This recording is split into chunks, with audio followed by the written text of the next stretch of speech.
হচ্ছে ইসলামের প্রেক্ষাপটে ধর্ষণ এবং অন্যান্য। প্রথমে আমি আমার দাবিটা বলে নিই। দাবিটা হচ্ছে যে ইসলামে বাস্তবতা হচ্ছে ইসলামী শরিয়া আইনে ধর্ষণের কোনো শাস্তি নেই। ধর্ষণ আসলে একটা অপ্রমাণযোগ্য বিষয়। এই জিনিসটা আমি আস্তে আস্তে স্টেপ বাই স্টেপ প্রমাণ করব যে ইসলামে ধর্ষণের কোনো শাস্তি আসলে নাই। উল্টা ধর্ষিতাকে শাস্তি পাওয়ার সম্ভাবনা ইসলামী শরিয়া আইনে সমূহ, এবং যারা ধর্ষণের সাক্ষী দিবে তাদেরও শাস্তি পাওয়ার সম্ভাবনা সমূহ। এখন আমি আপনাদেরকে সেই জিনিসটা স্টেপ বাই স্টেপ দেখাবো। সেটা হচ্ছে প্রথমে আমরা এই লেখাটা অনেক বড়, এই লেখাটা ভীষণ বড়। সেই এত আলোচনার ভিতরে আমি গেলাম না। আমি শুধুমাত্র ইসলামের হালাল ধর্ষণ সমূহ এই জিনিস এই জায়গাটা একটু দেখাতে চাই যে ইসলামে বৈবাহিক ধর্ষণটা হচ্ছে সম্পূর্ণ হালাল। মানে হচ্ছে আপনি আপনার ওয়াইফকে যদি জোরপূর্বক ধর্ষণ করেন তাহলে সেটা ইসলামের দৃষ্টিতে সেটা হালাল। কিন্তু এই যে এই বৈবাহিক ধর্ষণটা কিন্তু জাতিসংঘ থেকে সুস্পষ্ট নির্দেশনা আছে যে ম্যারিটাল রেপ, এটাকে রেপের ক্যাটাগরিতে এখন ফেলা হয়, এটাকে রেপ হিসেবে গণ্য করা হয়। এই বিষয়ে এখন আর কোনো আন্তর্জাতিকভাবে কোনো সন্দেহের অবকাশ নাই যে ম্যারিটাল রেপও একটা রেপ। আগে সেটা রেপ হিসেবে গণ্য হতো না, কিন্তু বর্তমানে এটা রেপ হিসেবেই গণ্য হয়। 2 নম্বর, এই জিনিসটা ইসলামে সম্পূর্ণভাবে মানে হালাল করা হয়েছে, এবং স্ত্রীকে ভয় দেখানো হয়েছে যে স্ত্রী যদি সেটা না করে, স্বামী চাচ্ছে কিন্তু স্ত্রী চাচ্ছে না, তাহলে তাকে ভয় ভীতি দেখানো হয়েছে। এবং ভয় ভীতি দেখানো, চাপ প্রয়োগ করা, কোনো ধরনের ভয় ভীতি দেখানো, সেটা ধর্ষণের ক্যাটাগরির ভিতরে পড়ে। 2 নম্বর বিষয় হচ্ছে এই বৈবাহিক ধর্ষণের, এটা আপনারা রেফারেন্স গুলো চেক করে দেখতে পারেন।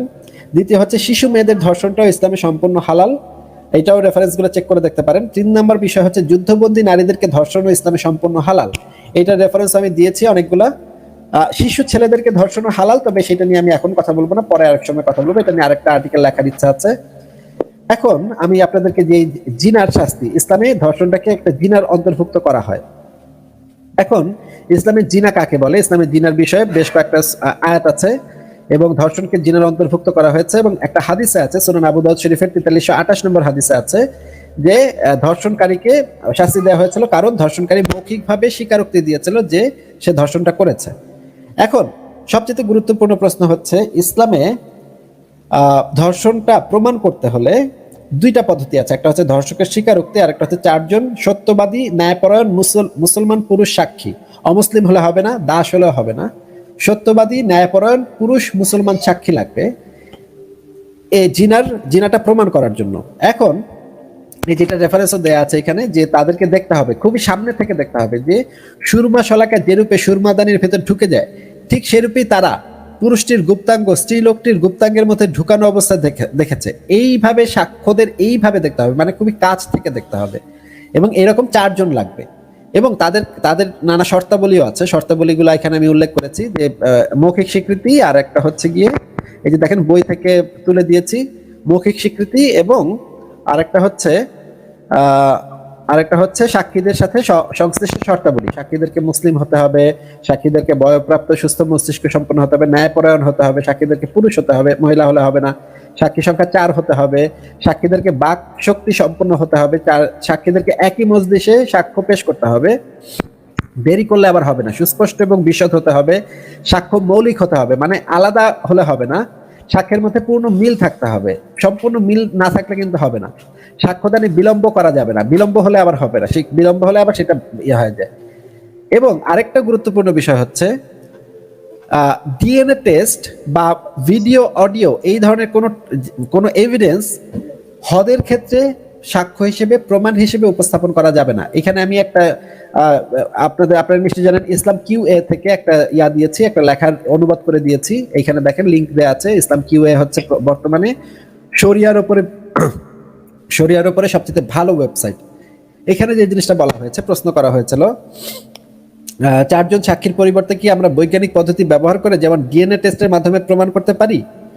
উত্তর দেওয়া হয়েছে, ইসলামী শরিয়া অনুসারে জিনা কেবল সুস্পষ্ট প্রমাণ দ্বারা প্রমাণিত হতে পারে, যথা 4জন বিশ্বাসযোগ্য ও সত্যবাদী সাক্ষী যারা সরাসরি তা দেখেছিল, বা অভিযুক্ত যদি দোষ স্বীকার করে, বা মহিলা যদি গর্ভবতী হয়। উপরে উল্লেখিত প্রমাণের পরিবর্তে ডিএনএ পরীক্ষার মাধ্যমে বা ক্যামেরা এবং ভিডিও প্রমাণের সাহায্যে এটি প্রমাণিত হতে পারে না। আল্লাহ তাআলা ভালো জানেন।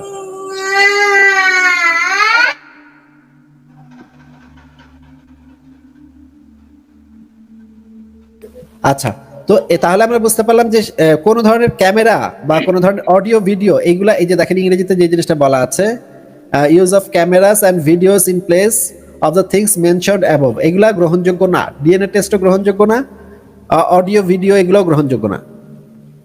এখন আপনাদেরকে যে জিনিসটা দেখাবো যে জিনা প্রমাণে যদি ব্যর্থ হয়, এই যে 4 জন পুরুষ সাক্ষী যদি আনতে ব্যর্থ হয়, তাহলে যে জিনিসটা বলা আছে কোরআনের সূরা নূরের 13 নম্বর আয়াতে বলা আছে, তারা কেন এই ব্যাপারে 4 জন সাক্ষী নিয়ে আসলো না? সুতরাং যখন তারা সাক্ষী নিয়ে আসেনি, তখন তারাই আল্লাহর কাছে মিথ্যাবাদী। মানে আপনি যদি 4 জন সাক্ষী জোগাড় করতে না পারেন, তাহলে আপনাকেই মিথ্যাবাদী হিসেবে সাব্যস্ত করা হবে। এখন এই যে তাফসিরে জালালাইনে দেয়া আছে, এই যে এই 13 নম্বর আয়াতের, সূরা নূরের 13 নম্বর আয়াতের তাফসির দেয়া আছে, তাফসিরে এই জিনিসটা পরিষ্কারভাবে বলা আছে যে 4 জন পুরুষ সাক্ষী যদি নিয়ে আসতে না পারে, তাহলে তাদেরকে মিথ্যুক সাব্যস্ত হবে তারা। 4 জন আনতে না পারলে। এই তাফসিরটা পুরোটা আপনারা পড়ে দেখতে পারেন, তাফসিরে মাজারি থেকে দিয়েছি সূরা নূরের 13 নম্বর আয়াতের তাফসির।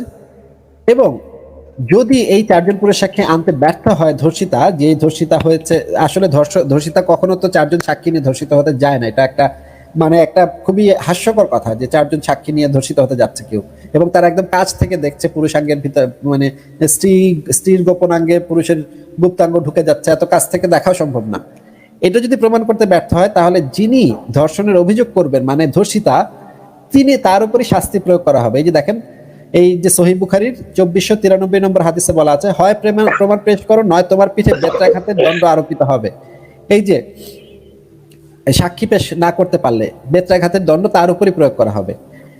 এখন আরো একটা বিষয় হচ্ছে যে 4 জন সাক্ষী না পেলে কিন্তু, যে ধরেন 3 জন সাক্ষ্য দিতে এসছে বা 1 জন সাক্ষ্য দিতে এসছে, 1 জন সাক্ষী পাওয়া গেছে, সাক্ষীদেরও শাস্তি পেতে হবে। যেই সাক্ষীরা 4 জন যদি কোটা পূরণ না হয়, তাহলে সাক্ষীদেরও শাস্তি পেতে হবে।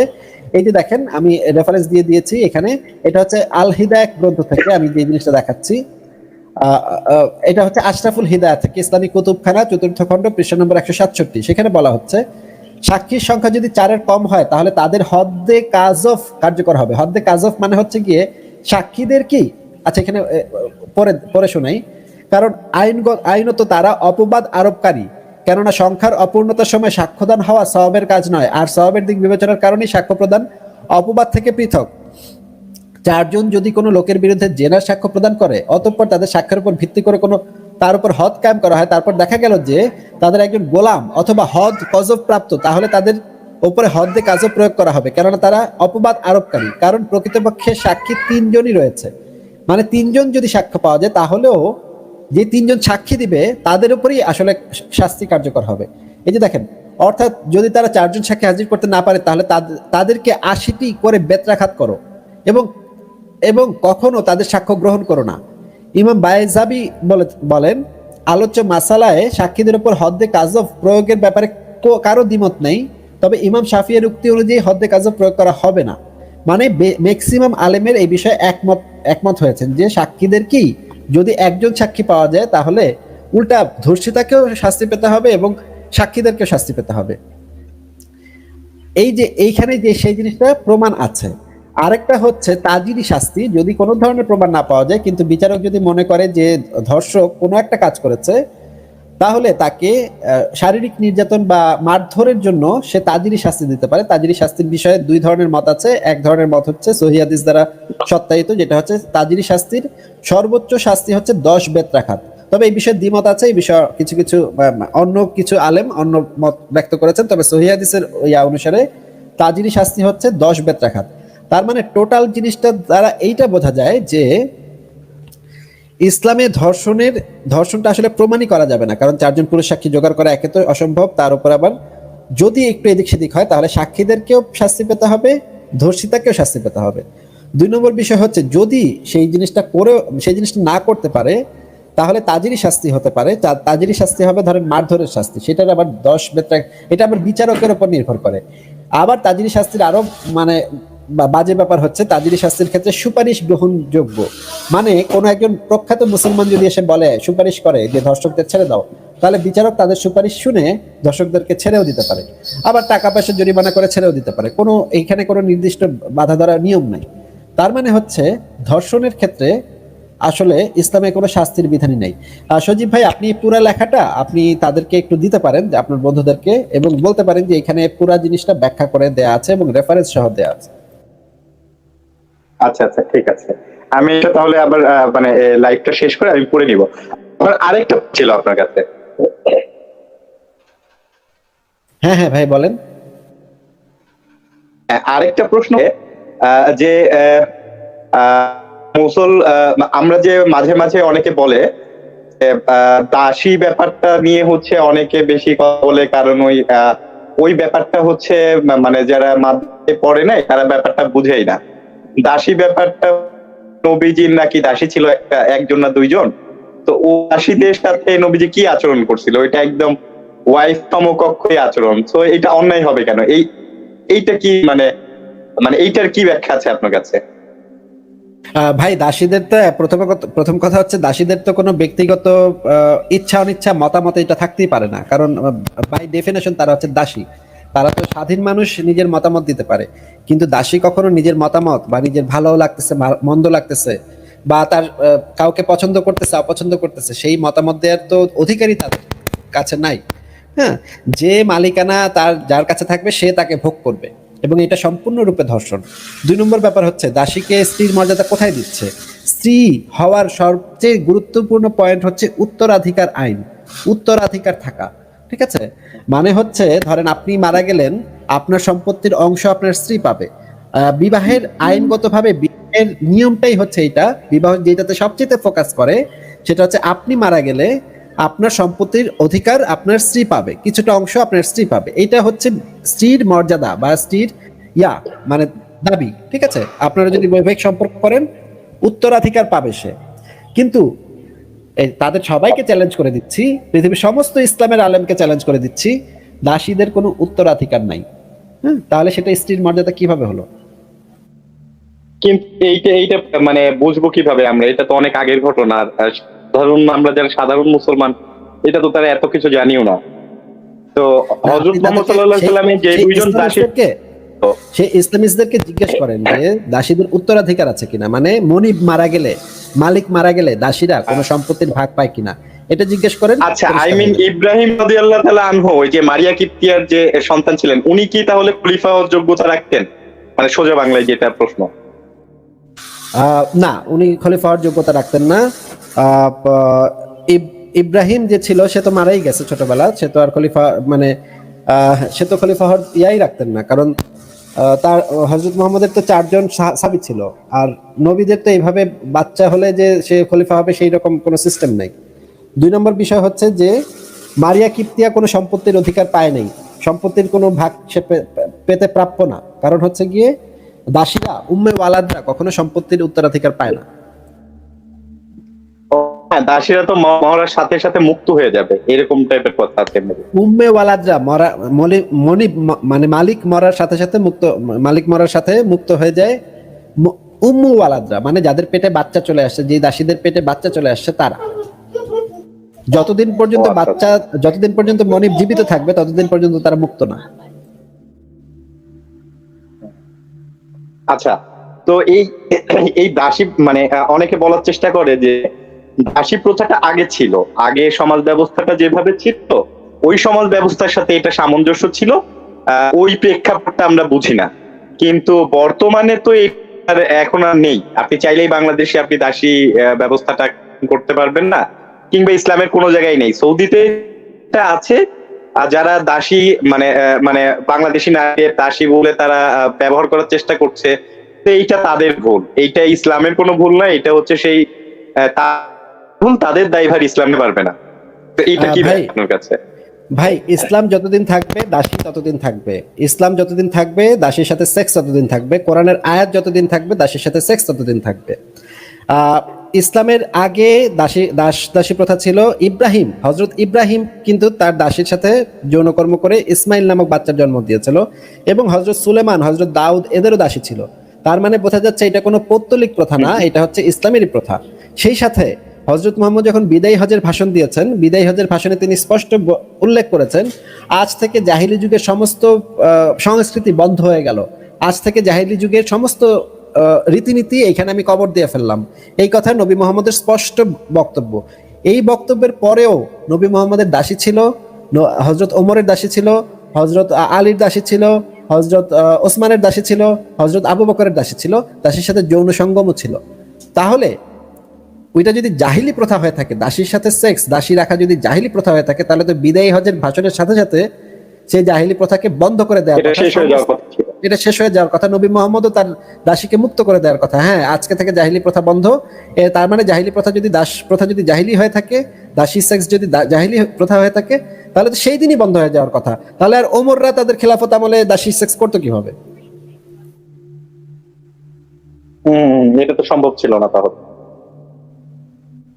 ঠিক আছে সজীব ভাই, আমাদের সাথে আরো দুইজন আছেন, দেখি একজন কোরআনের আলো আছেন, দেখি ওনাদের সাথে একটু কথা বলে। আপনাকে তাহলে বিদায় জানাই এখন সজীব ভাই। ওকে, আছে, ভালো লাগলো কথা বলে, ধন্যবাদ সবাই, আপনাকে তো অনেক বেশি।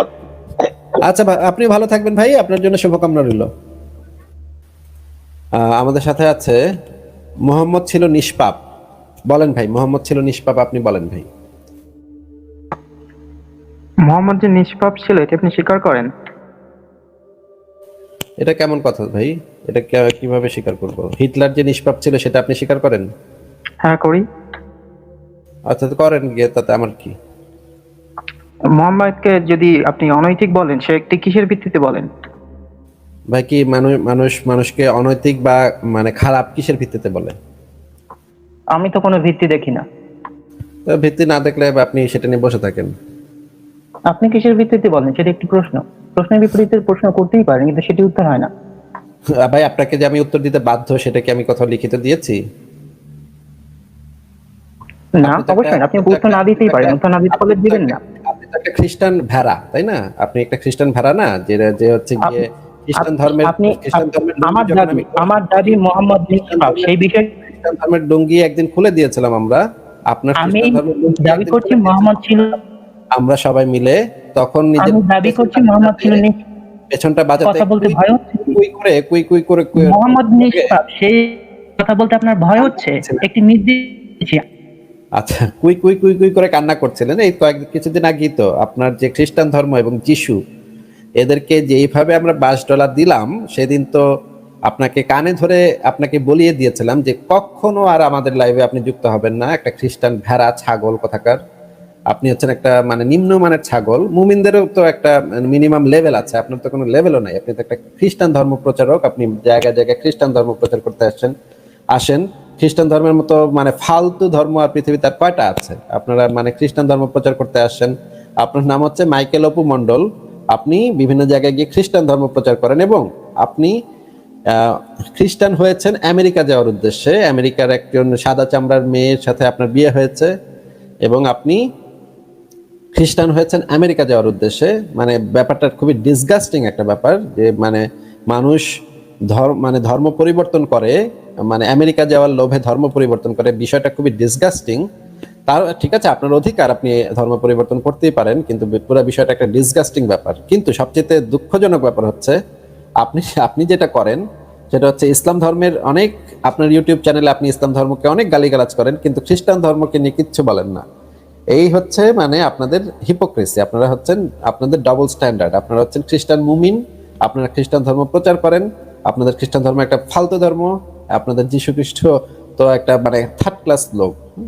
মানে আপনাদেরকে মানে সুযোগ দেওয়ারই তো কোনো অর্থ নাই। এবং আপনাকে গত বলেও দিয়েছিলাম যে আপনি আর কখনো আমাদের লাইভে যুক্ত হবেন না, কারণ আপনি সেদিন চরম ভাবে ধরা খেয়েছিলেন এবং আপনি কোনো প্রশ্নের উত্তর দিতে পারেননি। বাইবেল থেকে ধরে ধরে ধরে ধরে আপনাকে বাঁশ মারা হয়েছিল, আপনাকে এবং আপনার ওয়াইফকে দুজনকেই দেওয়া হয়েছে।